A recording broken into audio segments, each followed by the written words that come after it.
Assalamualaikum warahmatullahi wabarakatuh. Kami dari Universitas Wadas Jati, Fakultas Teknik, Prodi Teknik Elektro ingin mempresentasikan proyek yang bertemakan sistem controlling kelembaban tanah. Pertama-tama izinkan kami memperkenalkan diri. Saya sendiri bernama Dri Aryansyah dan teman Saya Aditya Ahmad Fauzi dan saya sendiri Muhammad Fauzi Asyura. Kami dari kelompok 9.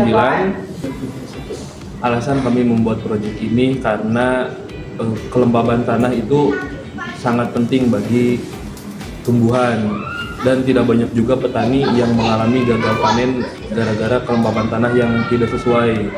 Makanya dari itu kami membuat proyek ini untuk membantu petani mengontrol kelembaban tanah. Dan selanjutnya untuk alat-alat dan bahan-bahan akan kita tampilkan di sini. Untuk alat dan bahan ada water pump, breadboard, kabel jempar, selang, ESP32, relay, dan sensor. Di sini ada komponen sensor kelembaban tanah. Cara kerja sensor kelembaban tanah yaitu untuk mengukur kadar air dalam tanah. Oke, selanjutnya ada komponen relay.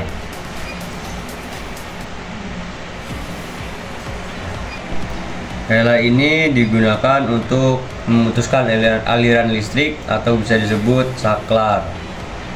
Selanjutnya ada ESP32.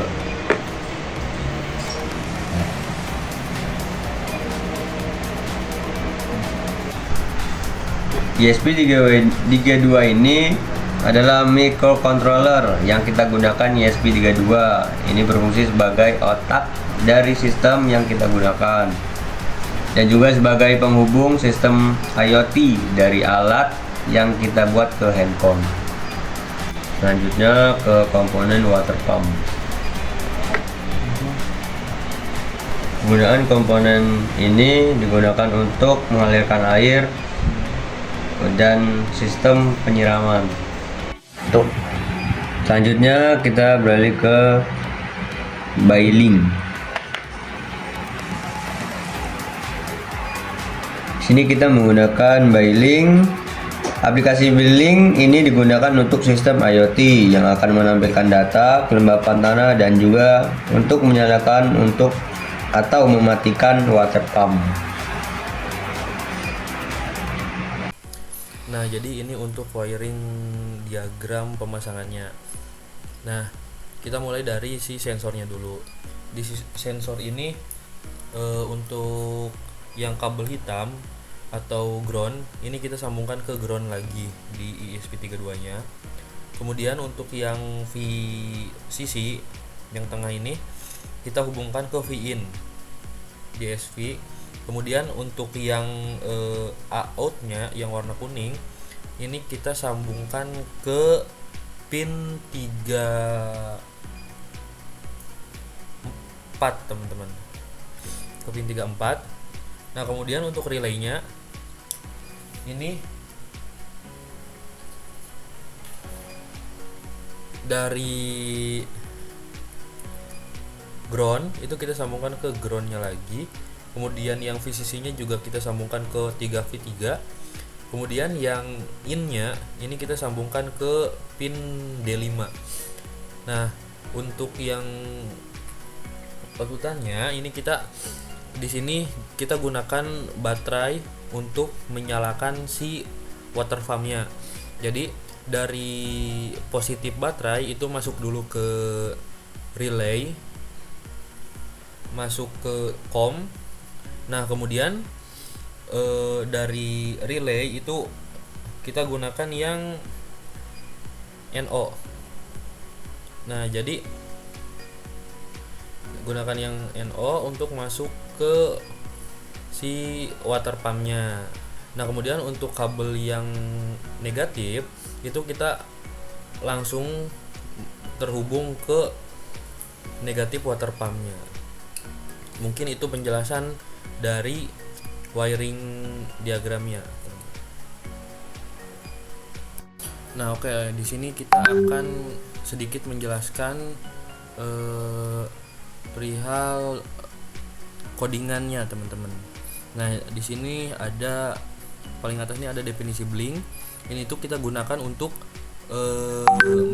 menghubungkan si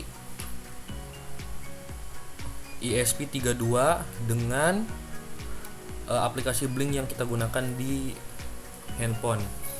Nah, ketika kita menyeting Blink pada website itu nanti terdapat ID, name sama auto token itu. Nah, kita copy itu di websitenya, kemudian kita tempelkan di sini supaya terhubung ke Blink yang kita gunakan. Nah, kemudian ke bawah lagi ini ada definisi pin. Nah, definisi pin di sini kita bakal digunakan untuk pin-pin mana aja yang kita gunakan di ESP32. Di sini yang saya gunakan itu adalah pin 34 untuk sensor kelembaban tanahnya, dan pin 5 ini untuk si relaynya. Kemudian ada WiFi credential, ini untuk menghubungkan si ESP ke WiFi-nya. Jadi yang paling atas ini SSID WiFi ini kita isi dengan, nah di sininya kita isi dengan nama WiFi-nya, kemudian yang bawahnya ini kita isi dengan password si WiFi-nya. Nah, kemudian kita ke ini bawah. Nah, di sini ini ada fungsi untuk membaca kelembaban tanah, kemudian ada handle untuk kontrol manual dari Blink menggunakan V3.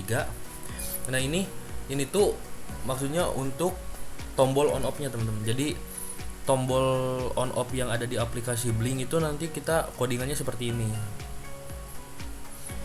Nah, ini V3 itu yang kita gunakan di aplikasi Blink-nya. Nah, kemudian ini nih untuk membaca si kelembaban tanahnya. Nah, kemudian ke bawah lagi ini untuk mengirimkan data dari si ESP32 ke Blink. Nah, kemudian di sini juga tertera level si moisturizer, level si sensor kelembaban tanahnya ini di paling tingginya di 4095.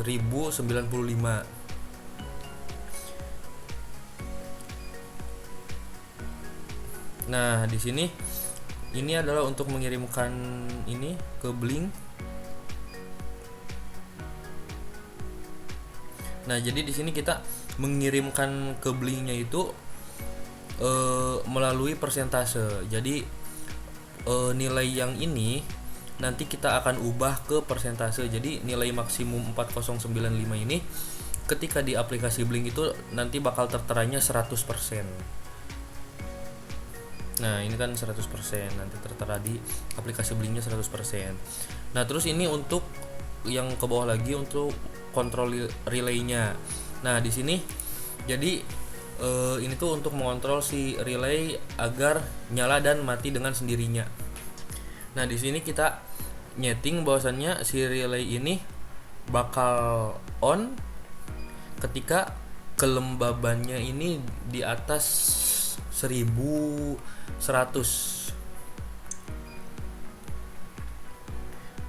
Itu pompa bakal on. Kalau di aplikasi Blink-nya berarti ini tuh kisaran 50%-an. Nah, kemudian relay akan otomatis mematikan si water pump ini ketika kelembaban tanahnya ini kurang dari 900 atau kalau di aplikasi Blink-nya itu 60%-an. Ini yang ke bawah-bawahnya ini kode untuk menghubungkan ke Blink-nya. Ini untuk menghubungkan ke serialnya. Kemudian inisialisasi pin. Kemudian ada hubungkan ke WiFi. Ini untuk menunggu koneksi WiFi-nya. Nah, kemudian di sini juga untuk menghubungkan ke Blink-nya. Nanti jadi di sini kan tertera kirim data setiap 2 detik. Jadi nanti data yang ada di ISP yang dikirim dari sensor itu nanti bakal dari ISP-nya bakal dikirimkan ke Blink-nya itu setiap 2 detik sekali. Oke, untuk cara kerja alat yaitu sensor akan mengirimkan data ke ISP32 dan dari ISP32 bakal dikirimkan ke handphone melalui aplikasi Blink. Kemudian dari aplikasi Blink kita juga bisa mengontrol nyala dan matinya water pump menggunakan on off. Selain menggunakan on off manual, kita juga sudah menyediakan sistem otomatis. Jadi, nanti ketika alat yang mendeteksi kurang dari 50% kelembaban tanahnya, water pump otomatis akan menyala, dan ketika sudah melebihi di atas 50%, water pump akan mati dengan sendirinya. Jadi kekurangan dari komponen kami itu ada delay dari si sensor ke Blink-nya. Jadi ketika dari si sensornya sudah si airnya sudah cukup, tapi di Blink-nya itu water pump masih menyala. Jadi ada sedikit kelebihan air. Terus untuk pengembangan dari proyek kita selanjutnya, kita bisa menambahkan sensor debit air dan sensor suhu untuk mengontrol kelembaban dari si udaranya juga selain dari tanahnya. Mungkin sekian dari kelompok kami. Kurang lebihnya mohon maaf. Terima kasih sudah menonton. Wassalamualaikum warahmatullahi wabarakatuh.